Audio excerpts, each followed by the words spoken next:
tranquil evening with a gentle Caribbean breeze whispering through the coconut palms, Grandma Mary Jane gathered her eager grandchildren on her wide, welcoming veranda. They were nestled into a soft cushion. Their eyes were wide open. Children, let me tell you a story about our island long before your ancestors or mine came to these shores. She began, her voice as rhythmic as the Caribbean ocean waves. The story starts with people known as the Taínos, the original inhabitants of this island, who lived here in harmony and they loved nature. Grandma Mary Jane painted a picture that was vivid of the Taínos' lifestyle. They built their homes of wood and leaves that was generously provided by the island. They fished on the rich blue waters and planted crops like cassava and potatoes. They respected the earth and the sea, and in return, they were provided with an abundance of food and peaceful life. The children listened, captivated by the image of paradise where people lived freely and were happy. But the tone of Grandma Mary Jane changed as she introduced a pivotal moment in history. She said, one day, as clear and bright as any other, a strange sight appeared on the horizon.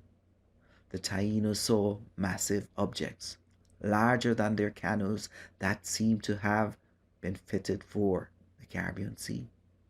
They had huge objects that seemed to block the sun. She explained these were called sails. She used her hands to mimic how they rose up and closed off at certain point. Then she mentioned the Spanish explorers, who were led by Christopher Columbus, an explorer himself. The children's eyes grew wider as Grandma Mary Jane described the initial encounters. The Taíno, curious about the new visitors, they welcomed them with open arms, offering food and friendship. But the intentions of the newcomers were not pure at all. They were far from pure, she said. She continued, the Spanish claimed the islands for their distant kingdom. She said she could not understand how they could claim an island or islands when they saw people living on it. They were fascinated by the gold ornaments worn by the Taínos and were driven by a desire to find more wealth. Sadly, this greed led to the sufferation of these people who once lived on this island. Grandma Mary Jane explained how the Spanish forced hard work on these individuals. They forced them to accept a certain form of religion. They also brought diseases unknown to these people. Many of the Taínos were forced to work in mines and large plantations. Their way of life, their freedom, and everything that they had hoped for had vanished from them just like that. According to Grandma Mary Jane, Kino, a young boy, was also suffering, and he saw his world change drastically along with his family and his friends. So, in order to escape, they jumped on a boat and sailed to another island. Despite the abuse and wickedness, the spirit of the Taínos did not completely vanish. Kino and others, they managed to escape the island. The stories were passed on from one generation to remind us of their resilience and strength. But as the night deepened a bit and the stars twinkled above, Grandma Mary Jane continued. This man, Christopher Columbus, she said, he was up to no good. She also indicated that in some places, people celebrate this individual as someone who was worthy of praise.